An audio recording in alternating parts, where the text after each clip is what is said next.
Good Friday morning to you. Welcome on in the Morning Jocks. Jocks 94.5, Damian Mitchell alongside Conrad Van Order. And of course, you are wonderful listeners. 205-834-9450. It's Final Score Friday. We have made it. And you got to think about some of the games that we have coming up this weekend, primarily just in the SEC. Georgia, Ole Miss. Alabama, LSU.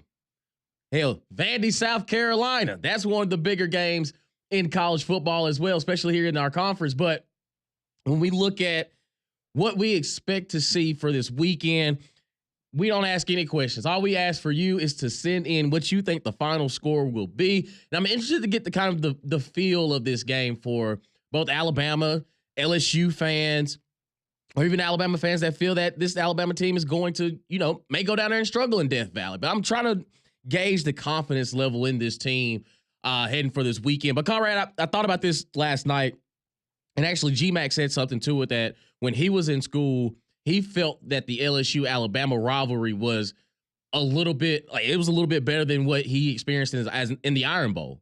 And I know that was tough for Auburn fans to hear, like, oh, well, we share the same state with you. You don't even respect us like that. And it's like, no, it's just, the game of the century type stuff. When you're playing in some of the most meaningful or most impactful games in the SEC, where's your gauge? And I guess you would say, where's your hate against LSU as a Crimson Tide graduate yourself? Yeah, no, I mean, they're definitely up there in the Auburn-Tennessee bracket in terms of the most hated. So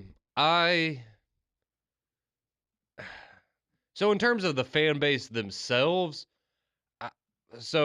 it's kind of a double-edged sword, because some of my favorite memories, like from college, for example, my favorite football game that I ever attended were the LSU games at home, because the fans and the LSU students that would travel for those games, I will say this, before the games, super fun. Yeah. Great time, great atmosphere. Everyone's just having a good time, talking a little crap. Now, after the games, because they typically did not go, I mean, during my time in college, we never lost to LSU. So after the games, the fan base maybe was a little different, and I wasn't a huge fan of some of those interactions that I may have had. But I mean, I think, I don't know, because I heard Greg when he said that yesterday, and I thought, it is no disrespect to Auburn. It's just different. And especially recently, again,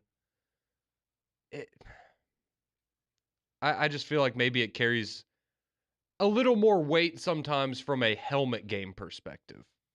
Okay. And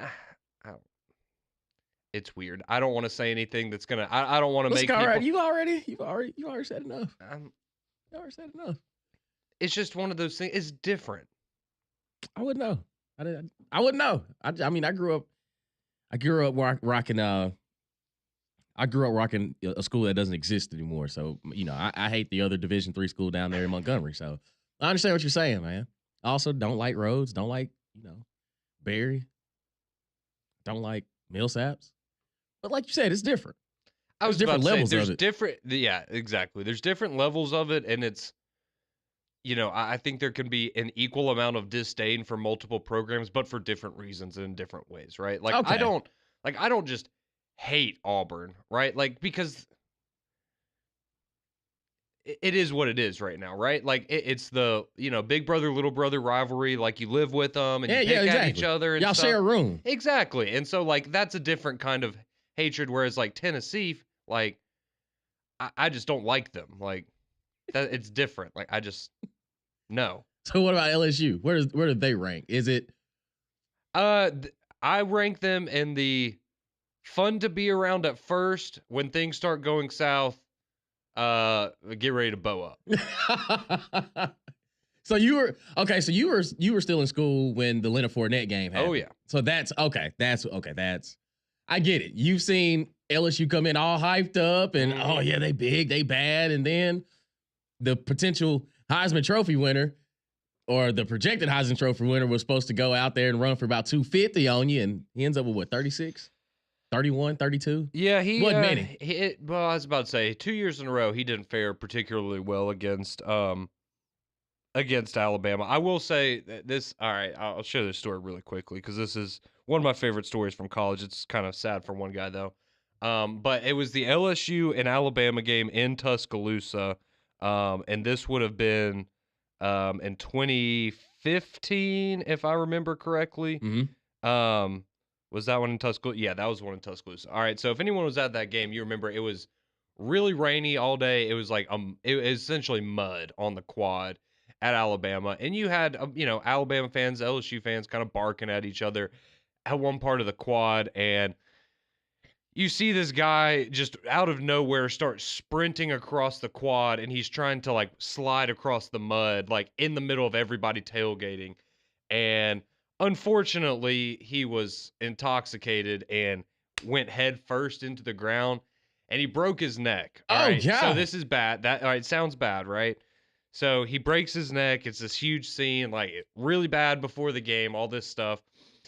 But I had never seen the guy before. I didn't know if it was LSU fan, Alabama fan, whatever. And it was just kind of this big scene, and everyone was like, man, this is all right. This is the way the day's going. All right, let's see how the game is. All right, so the next semester, I go to a class, and it's like the first day of class, and you do like the icebreakers, like, hey, introduce yourself to everybody.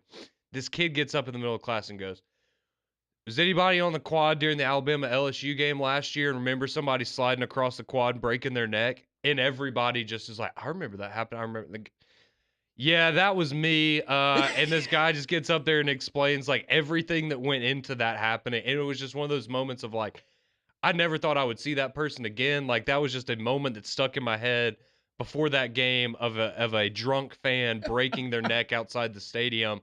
And then lo and behold, the next semester, that dude's in one of my classes and he's getting up and sharing all the stories. And it was just like, all right, well, I'm glad that you recovered and everything is all good. But it was just, that's just one of those memories of LSU games of everything that went into, like, even though it was a horrible, disgusting day outside, and I mean, nobody cared, right? Because it was Alabama LSU. Like, that did not matter. Everyone was just there to enjoy the atmosphere and have a good time. And it gets a little rowdy, but that's part of what makes it, again, it's, the rivalries all have their own special places, and this one is a big one. But again, it's also interesting to me because I feel like the LSU and Tennessee rivalry, the LSU one's viewed much differently, even though, I mean, they've both beaten Alabama twice now in the last, like, 13 years.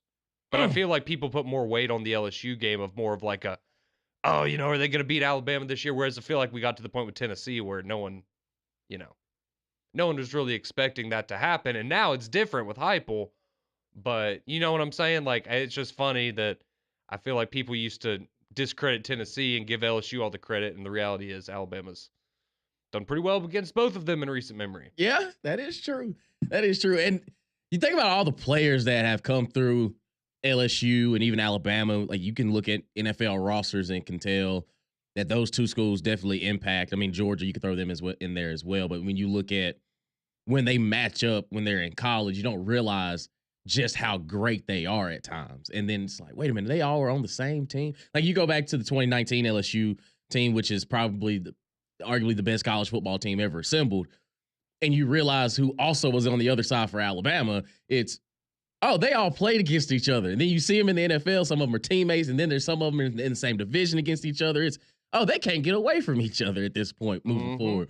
And I do feel you on that. Like, I think this game, one, it's pretty much a college football playoff elimination game. Yep. And I think that's what's so fun about just the month of November, that, okay, some teams need to start peaking at the right time because you realize that these opportunities that you have to try to get yourself in one of those 12 spots is going to be difficult to get. And we're going to see some head-to-head matchups. And every game, to me, feels like it's going to lead up. It's going to be a playoff game. And I think that you're going to get some of the exciting action. Of course, it is Death Valley at night. If you watch the Ole Miss game, you can tell that it's a different type of energy out there. Now they bringing a live tiger out there on the sidelines too. They bringing out all the bells and whistles, man. It's this game right here Saturday is going to be a test for both teams. One for LSU, it's all right. Can you overcome some of the mishaps you've had early on? For Alabama, it's okay, are we starting to figure some things out? Did we need those first couple weeks to just kind of iron things out, see where we are? Are we focusing more on the run game? Are we do they have a true identity now because of, how they handled Missouri? Granted, I know Brady Cook didn't play. So be it. The defense was getting calls and turnovers. Do they continue that trend into LSU? Because Garrett Nussmeier has known to throw some. And you brought up a great point yesterday when you were going by his pass attempts. The more pass attempts that he has, the better the chance the defense may be on the receiving end on a few of those. So do they try to make that the game plan? Does Alabama come out, I'm not going to say conservative, but do they try to set the scene, set the tone early on? Because I think that, to me, it's going to be one of those things you'll iron it out. But I, in my heart of hearts, I think this is probably going to be one of the best games in college football that we kind of look back on of just, wait a minute. Like, this is where, if this is the team that we're going to see make a playoff run, you're going to get the full example on Saturday. Yeah, I certainly hope so. And I mean, it's even one of those things where, I mean, obviously whoever loses, the fan base is going to be very frustrated because you will be missing the college football playoff, most likely.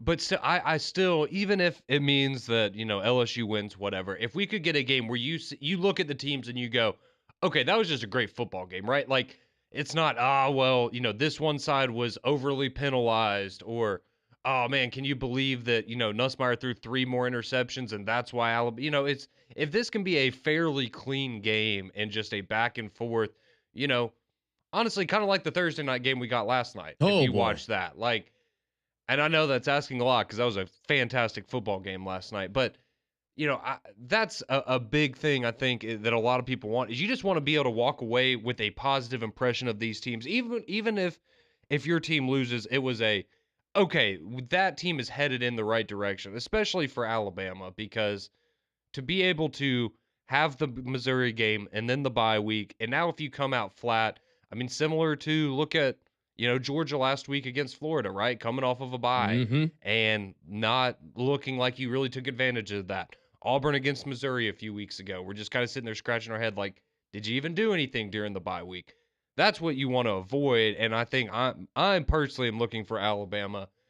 How do you start that football game? Do you start hot? And I'm not saying like Georgia game hot, but to be fair, the last time you had a bye week, that's what we saw coming out of the bye, right? Was that first half against Georgia. And so if you're able to put an effort, I mean, even half as good as that on the table, I think that will set the tone for the rest of the game.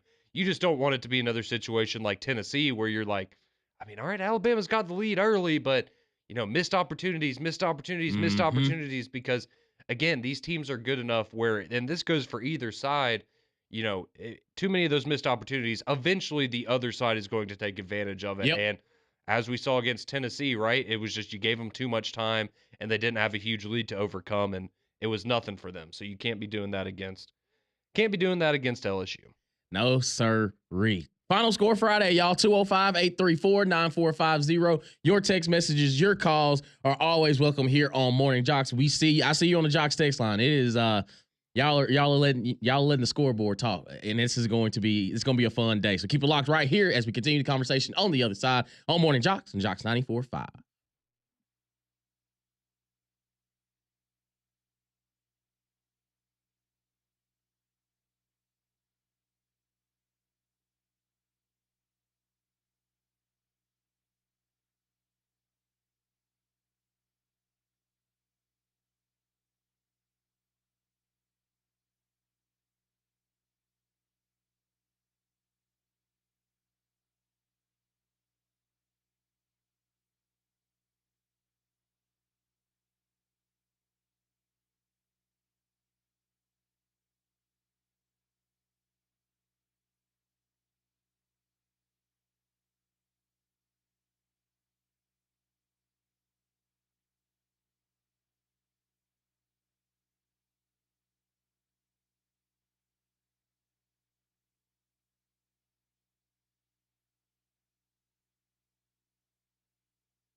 6:18 here on Morning Jocks, Jocks 94.5.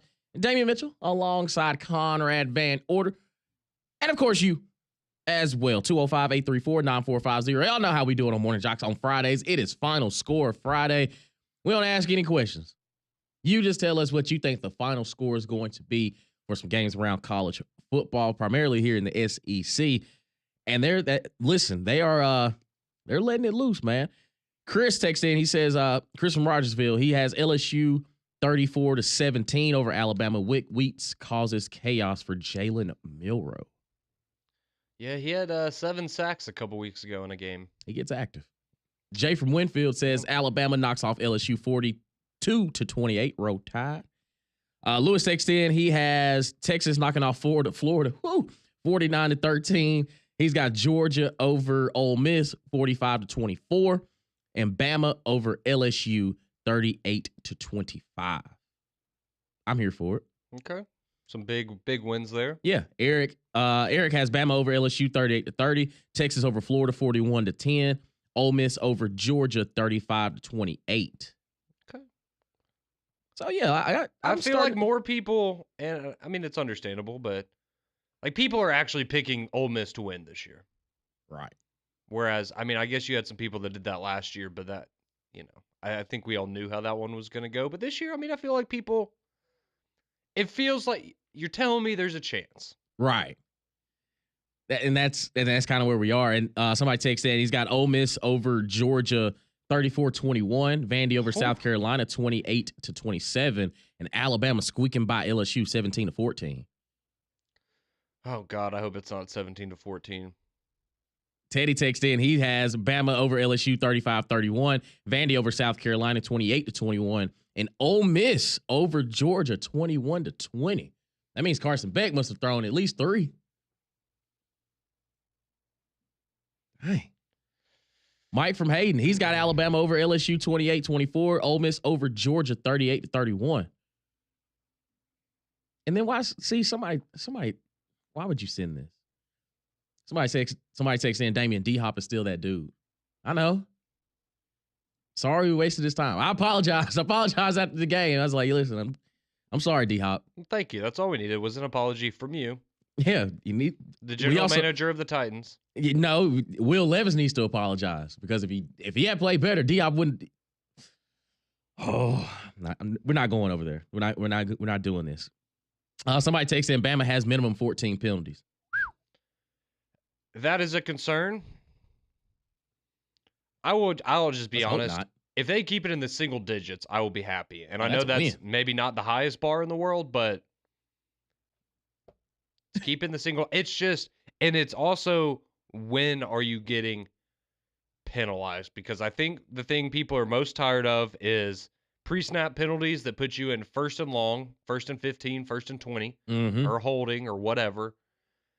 And then, God, on 3rd down, do not touch the quarterback's face mask with your hands. I know you're trying to make a play. Don't do it. Don't do it. Just stay away from it. Paul in Cincinnati, he says, hey, he's got Tennessee over Mississippi State 55-10. Huh. Well, I mean, we haven't seen Tennessee do that in a while, but I don't think it's going to be pretty, but right. I don't know if it's going to be that ugly, but I don't think it's going to be very pretty. Donnie texts in. He's got Alabama over LSU 35-21. Florida over Texas 21-17. You want to talk about shakeup. And he's got Indiana over Michigan 24-17. Okay. I think that's good. Yeah, that's going to be a game, I think, outside of the SEC. That's probably the game I'm most interested in this week is Indiana, Michigan. Yeah. We also, and Drake texted us, he asked the question, do you think it was the right move for Florida to keep Billy Napier? I do. Yes. For one more year, yeah. Yeah. Because it wasn't like this team went out there and just laid an egg week in and week out, and they just kind of, melded in since they knew their coach was on the hot seat. No, this Florida team is still fighting. And if you go back and watch the Georgia game last week, I mean, they literally, outside of if DJ Lagway doesn't get hurt, there's no telling how that game would have finished. There's genuinely no telling how that game would have finished. And I think that, one, you get another year with DJ Lagway under the same system. He knows he's the guy going into it next year.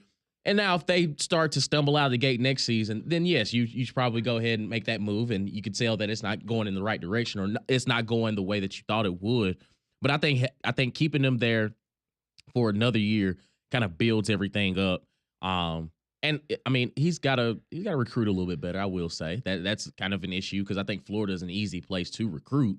I was about to say they had a top 10 class for a lot of last recruiting cycle, and then it just all kind of fell apart late there. I think it's also fair, and I think we all know this. I think a lot of that decision was tied to the fact that the athletic director enjoys having a job, and he does not have a great track record right now down there at Florida. And so I think part of that is also Scott Strickland going, if we go ahead and fire you, they're probably going to go ahead and fire me as well. So we'll give you another year and hope you can turn this thing around. And if not, then, I guess he'll have to face the consequences for some of the hires that he's made. But I think we all know that's part of it is, how the game works. Yeah. Jim Perry, he takes in. He's got LSU over Alabama 28-24. And he's got Ole Miss over Georgia 38-27. Okay. You talking about some shakeup. I was about to say, I feel like the Ole Miss prediction, I mean, we got one that was like 21-20, but I feel like a few of these have been double-digit wins. Right. I mean, it could happen, but I mean, talk about completely shifting my opinion of a team in the middle of the season. Like, right. Ole Miss can find a way to. Now, I'm not going to say it's out the realm of possibility that Ole Miss can get it done, can't get it done. But if they dominate, I mean, if you're right, that's the difference. That's where I'm. Are you winning on a last-second field goal, or are you destroying their soul? Right. Like that's a little.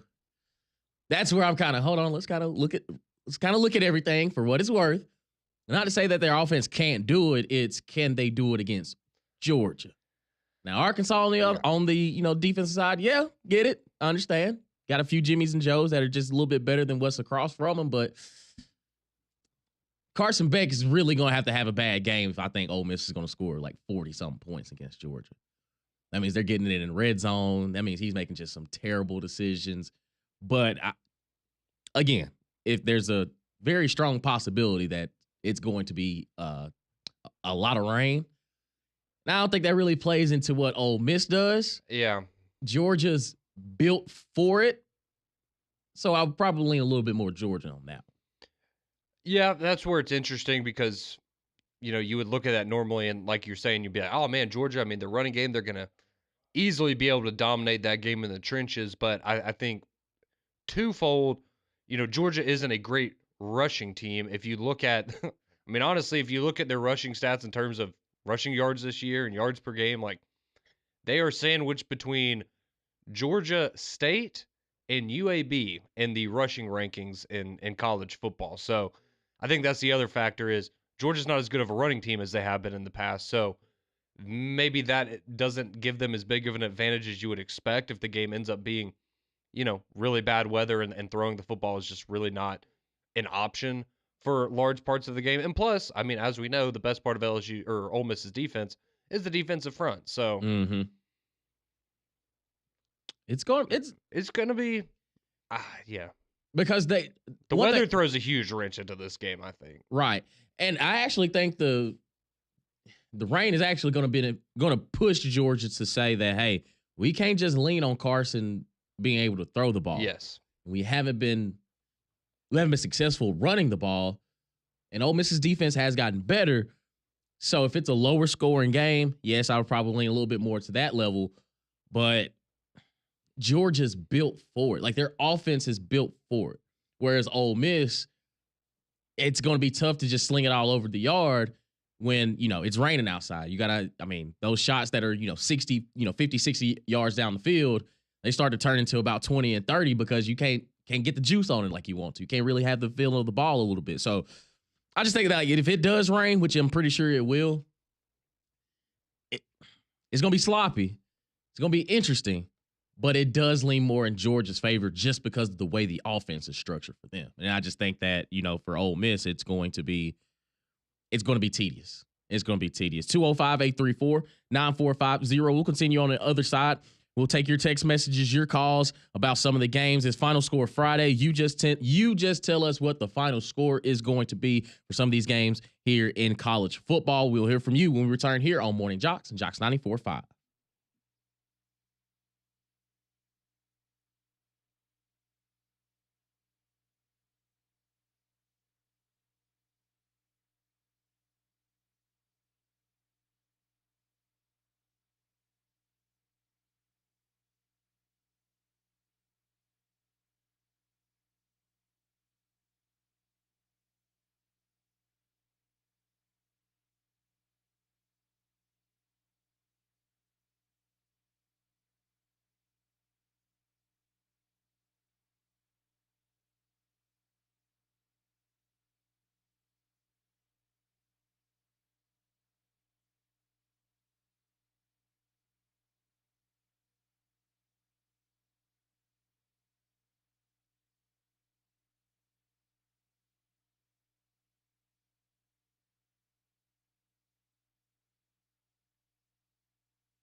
.632 here on Morning Jocks. Jocks 94.5.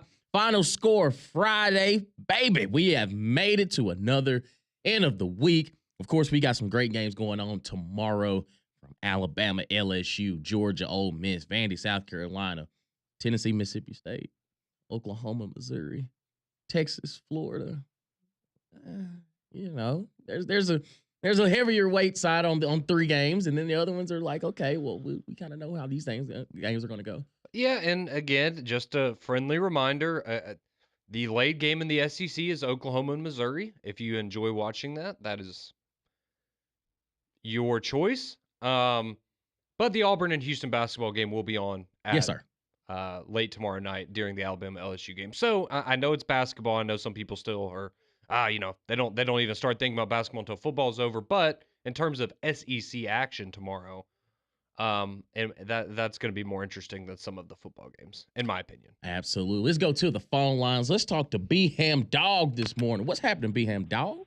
Hey, good morning, guys. Good morning. I'll keep this very brief. Look, man, Ole Miss, they've padded their rushing stats, their defensive rushing stats against some really, really bad rushing teams. I went back and looked at it the other day, and I was just appalled at the teams that they played that were not able to rush the ball. The bad part is Georgia can't rush it either. But I don't believe Georgia really focuses much on the run this year due to injuries, due to the banged-up offensive line in the beginning, and they've just really changed their mindset. Kirby has really changed his mindset. He has a guy that can throw it around the yard, and that's where they have focused their offense this year. I do believe if we wanted to line up and just rush the ball 30, 40 times, we would be leading be towards the top of the conference. It's not that we can't. We just really haven't chose not to. And we've been really banged up at the running back position. But I do believe we get 100 yards rushing this weekend. And if Carson doesn't turn the ball over, I think we win, pretty easily. Georgia will give up a big play. They always do. Well, the good news for y'all is that ETN seems like he's good to go for Saturday, and I know he hasn't maybe been the player that you expected him to be, but he's still somebody that you can rely on, no doubt. Yeah, get him involved in the screen game, and so I like Georgia over Ole Miss. I like Bama over LSU, and give me the South Kakalakis over Vandy. You guys have a great weekend. You as well, brother. Man, I like it. I'm here for it. All right. But he does bring up a great point that Georgia it's been forced in inconsistency almost because you haven't had everybody there at the same time. You've missed an offensive lineman or two here and there, so you don't really feel comfortable in trying to, establish the run. But I think that offensively, especially the past couple of weeks, it's felt that, okay, you need to take some of this pressure off of Carson Beck. Maybe you need to just make it, that 2-3 yards in a cloud of dust, put yourself in second and short, still, second and medium, and then kind of continue to matriculate down the field. If it's slow and steady, it wins the race. But I don't know, man. Carson Beck, he's regressed, and it's very evident. And you've hit home the point that he's kind of Spencer Rattler himself because he came into the season so hyped up and everything's just, yeah, man, Carson, he should be, rinse, repeat, boom, he's going to be good to go. Then you realize without Ladd McConkey and without, consistency with Ra Thomas and without Brock Bowers, he's kind of not where we expect him to be. And a lot of it could just be that he's just not comfortable. And then when you apply pressure to him, he really does look human. Yeah, and I mean, as much criticism as we can put on him for turning the ball over as much as he has lately, I mean, when you really look around, I was thinking about this the other day. You just look around the SEC, and I mean, all of the quarterbacks that coming into the year, you pretty much had your pick, whether you wanted to go with Carson Beck, or you wanted to roll the dice with Milroe, or maybe you're a Jackson Dart person or a Quinn Ewers person. Maybe you really thought Nico was going to be taking that next step. And he was about to be, a superstar. And I think we can look back and every single one of the quarterbacks that coming into the year, we were like, oh yeah, they're going to be great, amazing, incredible. They're going to be fighting each other for the Heisman. Every single one of them has shown regression. And maybe not so much in Quinn Ewers' case. His is more, again, of just continuing to have injury issues, which is something that, that's going to hurt your draft stock if you haven't been able to, complete an entire season of college football without missing at least a couple of games every season because of injury. But, I mean, you look at Jalen Milroe and some of his inability to, his inaccuracies, part of it, I think, being banged up, but, his lack of ability in the running game or the fact that they've just kind of gotten away from that over the last month. I mean, Jackson Dart, again, last week was great, but leading up to last week, he hadn't put it all together in SEC play yet. Nico is still, you can see it, but, he's just a hair off on some of these plays. And it's just, I never would have expected that we would be at this point in the season and looking at all of the talent at quarterback across the SEC. And I mean, seriously, every single one of them has shown regression in some area or hit some hiccup in the road where you look and go, I think they were a little better last year. Maybe one in this state kind of looks the same. Well, okay. Yes. It's hard to regress when you're already. I could actually make the argument that he's looked better. As of late. Again, not as of late. Yeah, of course. Yeah. Not at the But beginning. what about the record as of? Well, I'm just saying. I was talking about a completely different category of player. I was talking about the people that we were like, oh, maybe they're gonna be first round pick in the NFL draft. Yeah. Oh, I thought you were just lumping all the SEC quarterbacks in there. My apologies. I read the room wrong. I thought you were. I was just talking about the good ones. I love it. Final score Friday, 205-834-9450. Your text message, your calls are always welcome. All we ask for is the final score. What do you think the final score is going to be this weekend? Somebody texts in, he's got Bama 32, LSU 13. Ooh, you want to talk about a quiet Death Valley. Oh, yeah, that would, okay. What was that? Okay. What was that, the COVID year when there was nobody that was going to stop that Alabama squad, and Devontae Smith solidified himself as the Heisman Trophy winner. Yeah, that LSU team was just bad, though. Yeah. They were bad. We knew there was some. You knew there was going to be some drop off after Joe Burrow and those guys went out, and then KJ Costello in the first game of the Mike Leach era. Yeah, he threw for what, like 500-600 yards? Yeah, you knew. Oh boy, this is about to be a long one. And then if I remember correctly, the next week when he was playing not LSU, he had like 60 passing yards, and it was a disaster. It was. It's the air raid, man. You hit some, you hit some, and sometimes it's tough to watch. Mm-hmm. It's tough to watch. He also has Georgia over Ole Miss 42-20 over. Okay. I don't know, man. Well, that'd be an improvement over last year It would. when you lost by 35. Exactly. So that's the biggest thing. And Lane Kiffin, he could kind of get the monkey off his back if he's just competitive in this game. Because last year, you felt, okay, well, they're on the road. They're in Athens. Georgia's reeling. Ole Miss at that time, you felt that, okay, they're knocking at the door, and you're expecting it's going to be a good ball game. And then, belt to ass later, it's dog. This is a different Georgia team. Yeah, and I think, and rightfully so. I mean, doesn't mean it's right, doesn't mean it's wrong. I think a lot of people are going to put stock in, again, what you saw from these teams last time. It's the same thing with Alabama and LSU, right? Last time you saw Bama, they shut out Missouri. Last time you saw LSU, they were getting blown out in the second half against Texas A&M. Last time we saw Ole Miss, they looked pretty darn good, and Georgia, not so much. So I get it, and momentum is a real thing, and how you're playing right now is a real thing. It's just the track record. And again, I just think the mental part of the Georgia game is massive for one person in particular. It is. Sam from Birmingham, he texted in. He has Alabama over LSU 31-23, Georgia over Ole Miss 24-13, and in grand fashion, he has the bye week knocking off Auburn 13-7. I figured we were going to get one of those. Yeah. Oh, we've got plenty. Adrian, he texted in. He's got LSU over Alabama 28-24, Georgia over Ole Miss 34-24, and he's got the bye week knocking off Auburn 24-7. So, listen, man, here y'all go. Why are y'all doing this? We got somebody Bobby from Alabaster.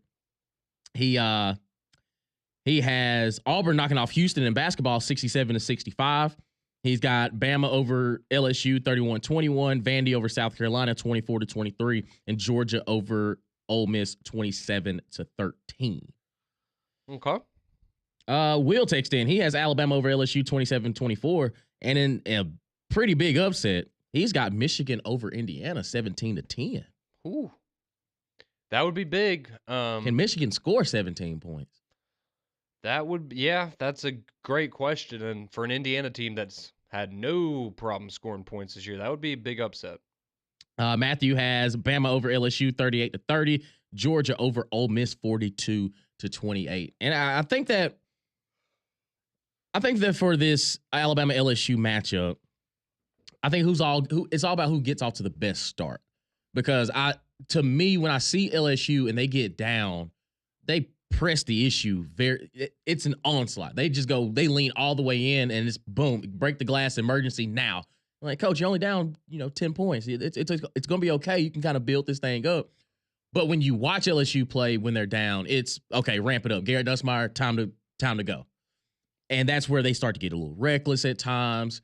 And I think for Alabama's defense, if you can cause any sort of pressure with the front seven, your secondary, to me, I know, Keon Sabb has been out, but you have some veteran guys, Damani Jackson and Malachi Moore, who have played a lot of football. And even some of the freshmen that they have, they're starting to step up. Like they're not, by this part of the season, your coaches will tell you, you're not a freshman anymore. You've got a bunch of games under your belt. Now it's just all about fixing those little details. Okay, how detail oriented are you going to be in this point forward? Because one, the opponents are going to be better. You're about to hit the meat of the schedule is here in November of, all right, are we going to separate ourselves and truly say we're one of the 12 best teams in college football? And you're going to have to do it against the LSUs, against the Oklahomas, against the Auburns and things like that. So the schedule presents itself of, all right, it's time to lock in now. If you thought that the first 2 months of just filling it all out, now this is your identity. This is who you are. And I think collectively, when you look at Alabama and LSU, they're going to bring the best out of each other, because I do think Kyron Lacy, still a dog. No, he's no Jamar Chase. He's no, Odell Beckham, but he's still a talented receiver. You got to make sure that you have good eyes on him. But also Garrett Nussmeier, I think that one, that offensive line in pass pro is good.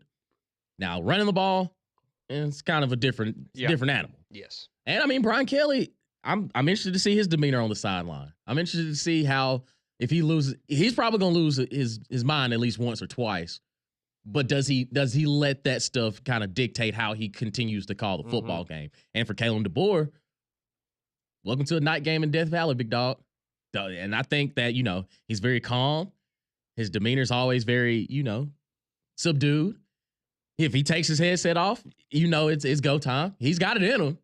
And you saw it early on that, okay, the Georgia matchup, you think about the pass interference that wasn't called when defensive back is running straight through a dude's sternum, and you see him slinging his headset, he's mad, he's going off at the refs. I think sometimes a player needs to see that. It's like, okay, all right, coach, we rocking with coach because coach rocking with us. Say no more.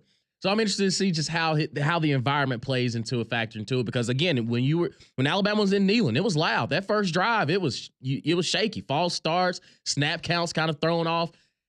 You might get a little bit of that in LSU too. Yeah.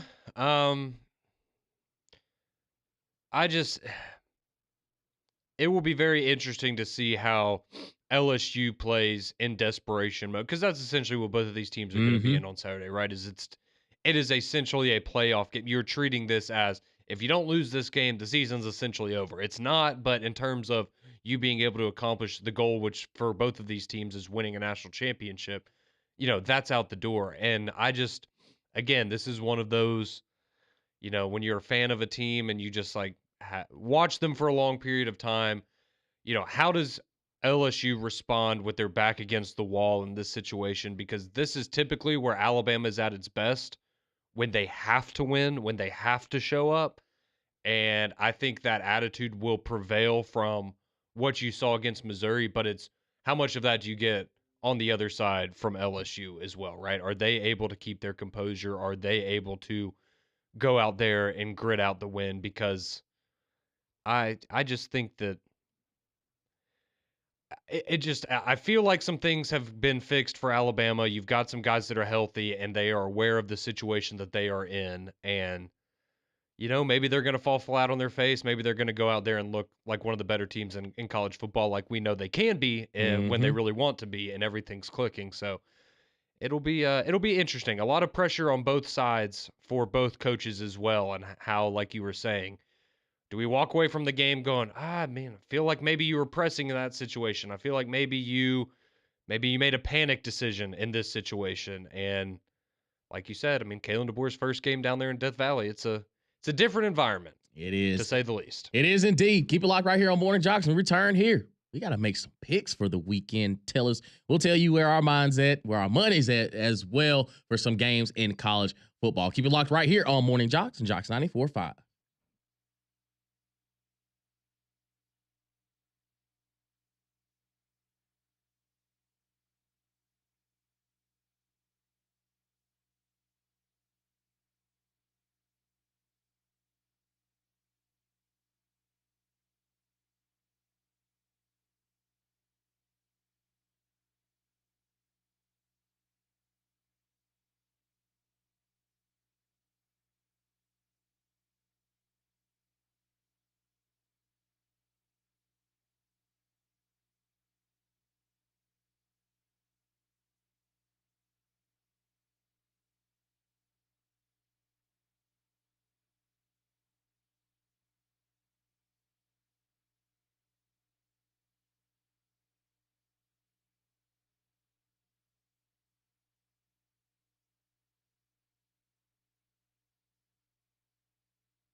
6:51 here on Morning Jocks. Jocks 94.5. Damian Mitchell alongside Conrad Van Order.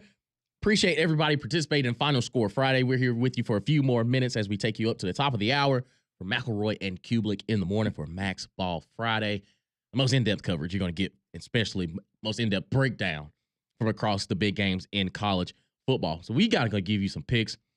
Starting off at 11 o'clock tomorrow morning, the Texas Longhorns open up as a 22.5-point favorite over the Florida Gators. Over under set at 47.5. If DJ Lagway plays and is as close to 100% as he possibly can, I can see it being competitive, but I do think Texas ends up rolling it. I know a lot of people don't want to play big lines, but I honestly think that 22.5, especially from what I've seen from Florida the past couple weeks, it's a little thick for me. See, I was about to say, I think even if Lagway can't go or he's, 70%, strictly off of what I've seen from Florida's defense, I think they can cause Texas some problems and keep it within that number. So I like Florida to cover that number strictly because I think their defense is good enough to do that. I agree with you 100%.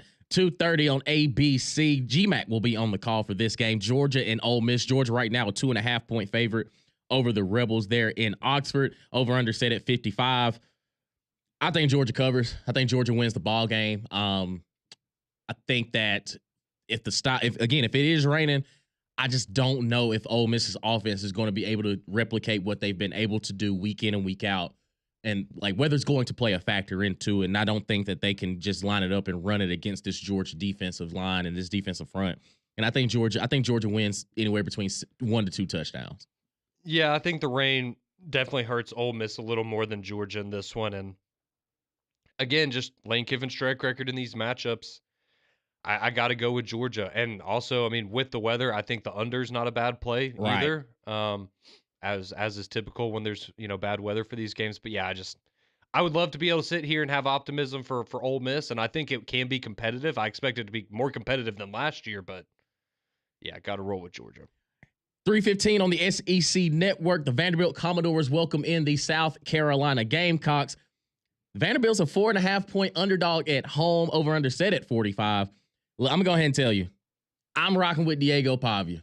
I think that, one, they're at home. I understand South Carolina, that defensive front, they're going to be disruptive with Kennard and Stewart. But I just believe Vandy's just due. This is the game they want to. It's going to be an absolute bloodbath. It may be the most exciting 10-7 game you see all season long, but I'm rocking with Vandy at home. See, I was about to say, I love the under in this game because it feels like I could see it being similar to the Auburn and Vanderbilt game where it's a very low-scoring game. And 4.5 at home, I give it to Pavia and Vandy. I'll take them plus the points, but I think South Carolina wins. I got you. And then the game of the night down in Death Valley. Alabama is a 2.5-point favorite over LSU right now. Over under set at 58 and a hook. I think Garrett Nussmeier throws multiple interceptions. Alabama capitalizes on them. Give me Alabama by the score of 31-21. Yeah, I'm rocking with Alabama. I think they do enough defensively and get back to what they did well with Milroe early in the season. I've got Alabama winning 30-24. Roll Tide. Roll Tide, brother. That's what I'm talking about. See, I knew it. I knew you'd bring me into the fold. I appreciate it, brother. Appreciate the opportunity. It's going to be fun. It's going to be exciting, man. Either way it goes. A night game in Death Valley. Does Alabama continue to show their dominance that night games don't matter? We shall see. McElroy and Kublik in the morning. Those guys are next.